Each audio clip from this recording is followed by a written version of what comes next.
और अब खबरों को देखेंगे विस्तार के साथ। बुरहानपुर रावेर में करंट लगने से एक मजदूर झुलस गया था, जिसको उपचार के लिए निजी अस्पताल में भर्ती किया था। उपचार के दौरान उसकी मौत हो गई। प्राप्त जानकारी के अनुसार सोमवार सुबह 9 बजे उपचार के दौरान मोहम्मदपुरा स्थित एक निजी अस्पताल में करंट लगने से झुलसे मजदूर की मौत हो गई। मृतक का बुरहानपुर के जिला अस्पताल में पीएम किया गया। प्राप्त जानकारी के अनुसार मृतक महाराष्ट्र के सांगली का रहने वाला है, जो रावेर में मजदूरी करने के लिए आया था। शनिवार दोपहर 12 बजे उसको करंट लगने से वे झुलस गया था। मृतक मजदूर का नाम शाहरुख पिता दगड़ू तड़वी बताया जा रहा है। मृतक का जिला अस्पताल में पोस्टमार्टम कराकर शव परिजनों को सौंप दिया। पुलिस ने मर्ग कायम का जांच शुरू कर दी है। बुरहानपुर के पातोड़ा हाई स्कूल में रेलवे स्टेशनों के पुनः विकास का कार्यक्रम आयोजित हुआ। सोमवार सुबह 11:30 बजे पातोड़ा हाई स्कूल में रेलवे स्टेशनों के पुनः विकास का कार्यक्रम आयोजित हुआ। बुरहानपुर रेलवे स्टेशन की ओर से कार्यक्रम किया गया। बुरहानपुर रेलवे स्टेशन के पुष्पेंद्र कापड़े ने जानकारी देते हुए बताया कि आज देश के 554 रेलवे स्टेशनों पर अमृत भारत स्टेशन योजना के अंतर्गत पुनः विकास का शिलान्यास देश के प्रधानमंत्री नरेंद्र मोदी के द्वारा किया गया। कार्यक्रम में स्कूली विद्यार्थियों ने सांस्कृतिक कार्यक्रमों की प्रस्तुतियां दी। कार्यक्रम में बुरहानपुर विधायक अर्चना चिटनिस भी शामिल हुई।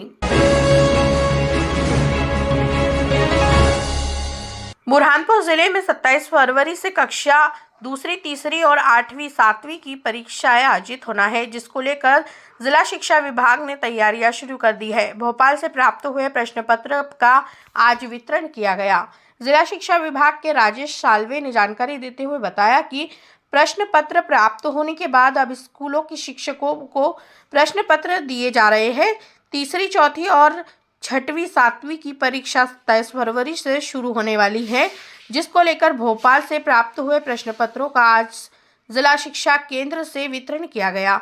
चौथी और 5वीं के प्रश्न पत्र प्राप्त होने पर वे परीक्षाएं भी आयोजित कराई जाएगी। प्रश्न पत्र भोपाल से आए हैं, जिसका वितरण आज जिला शिक्षा केंद्र से किया जा रहा है। परीक्षा 27 तारीख से पूरे प्रदेश भर में तीसरी, चौथी और 6वीं, 7वीं की परीक्षा होना तय है। 5वीं, 8वीं की परीक्षा 6 तारीख तीसरे महीने मार्च में शुरू होने वाली है, जिसके प्रश्न पत्र भोपाल से ही प्राप्त होंगे और समय से पूर्व भी वितरित कर दिए जाएंगे। सर, हमारे बुरहानपुर जिले में 5वीं के 15,000, 8वीं के 25,000 और तीसरी के 14,000, 6वीं के 14,000, 6वीं, 7वीं, 8वीं के से कुल मिलाकर एक कम से कम हमारे 1 लाख विद्यार्थी इस परीक्षा में सम्मिलित होने वाले हैं। बुरहानपुर कलेक्टर ने कार्यालय में जल संसाधन विभाग के अफसरों की बैठक ली। प्राप्त जानकारी के अनुसार सोमवार 11:30 बजे कलेक्टर कार्यालय में कलेक्टर भव्या मित्तल की अध्यक्षता में जल संसाधन विभाग के अफसरों की बैठक आयोजित हुई। बैठक में कलेक्टर ने शासकीय भवनों में नल कनेक्शन दिए जाए, इसके निर्देश दिए। स्कूल, आंगनवाड़ियों में नल कनेक्शन हो ताकि बच्चों को गर्मी में के दिनों में पानी पीने के लिए परेशान नहीं होना पड़े, इसके लिए निर्देश दिए हैं। जिले की किन आंगनवाड़ियों और स्कूलों में नल कनेक्शन की जरूरत है, उनकी रिपोर्ट बनाने की बात कही। लापरवाही बरतने पर कार्रवाई के निर्देश दिए। बुरहानपुर जिले में प्रोजेक्ट अमृत के अंतर्गत स्वच्छ जल स्वच्छ मन परियोजना के दूसरे चरण का कार्यक्रम आयोजित हुआ। निरंकारी बाबा हरदेव सिंह जी महाराज की शिक्षाओं से प्रेरित होकर संत निरंकारी मिशन के वर्तमान सतगुरु माता सुदीक्षा जी महाराज एवं निरंकारी राजपिता रमित जी के पावन आशीर्वाद एवं निर्देशन से स्वच्छ जल स्वच्छ मन अभियान संस्कृति मंत्रालय के सहयोग से भारतवर्ष के लगभग 1500 से भी अधिक स्थानों पर एक साथ आयोजित हुआ। इस परियोजना का मुख्य उद्देश्य जल निकायों का संरक्षण, उनकी स्वच्छता एवं स्थानीय जनता के बीच जागरूकता अभियान के माध्यम से उन्हें सफाई हेतु प्रोत्साहित करना है। बुरहानपुर में इस अभियान को आओ सवारे ताप्ती किनारे किनारे द्वारा जल सामान्य को जोड़कर सफाई हेतु प्रेरित किया गया। अमृत के अंतर्गत पूरे देश भर में 1500 से अधिक स्थानों पर एक साथ सफाई अभियान का आयोजन किया गया। इसमें जलीय निकायों की सफाई की गई। हम लोग बुरहानपुर में ताप्ती नदी के राजगढ़ स्थल पर उपस्थित हुए और इसमें हम लोगों ने नदी की सफाई की। इसके अंदर डिस्पोजल प्लास्टिक, पन्नी वगैरह खींच निकाला है और बड़ी मात्रा में इसमें से कचरा निकालकर मानव श्रृंखला बनाकर नीचे से ऊपर तक पहुँचाया है और इसे हम निपटान केंद्र तक पहुँचाने की व्यवस्था करेंगे। आप लोगों के माध्यम से हम लोग यही जन जन तक बात पहुंचाना चाहेंगे कि हम लोग ये जो डिस्पोजल सामग्री है, प्लास्टिक, कैरी बैग, कूड़ा, ये नदियों तालाबों में न डालें, क्योंकि इससे निरंतर प्रदूषित हो रहा है और ये प्राकृतिक धरोहर है जो इसे सुंदर बनाए रखे, क्योंकि इसे प्रदूषित हम लोगों ने ही किया है। इसे सुंदर बनाने में हम सब मिलकर इसे दूषित होने से बचा सकते हैं। इसमें कोई भी सामग्री न डालें। बुरहानपुर जिले में 22 फरवरी से बोर्ड परीक्षा की उत्तर पुस्तिकाओं का मूल्यांकन शुरू हो गया है। पहले चरण में करीब 63,000 कॉपियां जिले में आई है। अभी एक और चरण में कॉपियां आएंगे। इसके अलावा उर्दू विषय की कॉपियां भी जिले में ही मूल्यांकन के लिए आती हैं, क्योंकि यहाँ उर्दू विषय के शिक्षक ज़्यादा हैं। इस बार बोर्ड परीक्षा समय से पहले शुरू हुई है। लोकसभा चुनाव के कारण 5 फरवरी से बोर्ड परीक्षाओं को शुरू किया गया है, जो 6 मार्च तक चलेगी।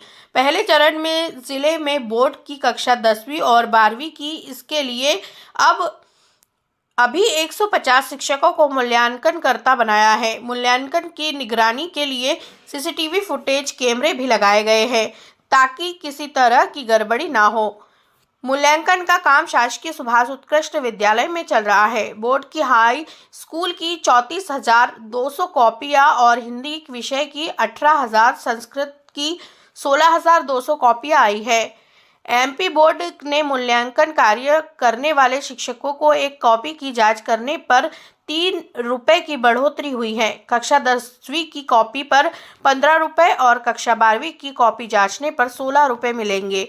अगर गलत मूल्यांकन किया गया तो प्रत्येक गलती पर 100 रुपए का मानदेय की कटौती होगी। एक शिक्षक को 35 से 45 तक उच्च पुस्तिकाएं प्रतिदिन मूल्यांकन करना जांच कर पाएंगे। High school Hindi, Sanskrit, high secondary Hindi और इंग्लिश 4 विषय का मूल्यांकन प्रारंभ हुआ है। कुल मिलाकर 63,000 कॉपी आई हैं अभी पहले राउंड में, जिसमें हिंदी हाई स्कूल की 18,000, संस्कृत की 16,000 और हाई सेकेंडरी हिंदी इंग्लिश की 14,000 के करीब ये कॉपी है। लगभग 200 मूल्यांकन करता है।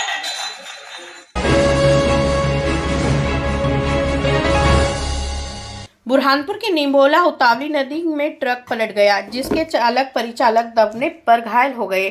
प्राप्त जानकारी के अनुसार रविवार शाम 5 बजे निमोला उतावली नदी के पास ट्रक के ब्रेक फेल होने से ट्रक पलटने पर चालक और परिचालक दबने पर घायल हो गए। दोनों घायलों को सोमवार सुबह 10 बजे जिला अस्पताल में भर्ती कराया गया।